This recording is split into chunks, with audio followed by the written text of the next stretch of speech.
আসসালামু আলাইকুম। আশা করি বন্ধুরা ভালো আছেন। আপনাদের একটি ভিডিও দেখাবো আপনাদেরকে।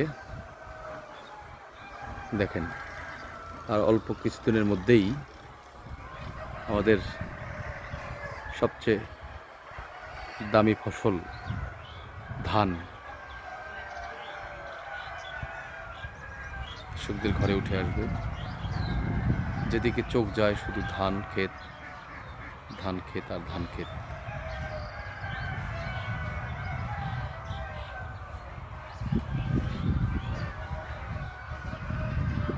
দেখেন, যত দূর চোখ যায় শুধুই ধান ক্ষেত।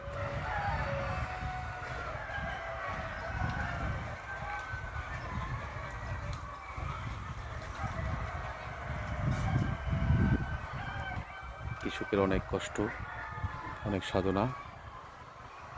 এবার ধানের বাম্পার ফলন হয়েছে। আশা করি আপনাদের ভালো লাগলো ভিডিওটা। দেখেন।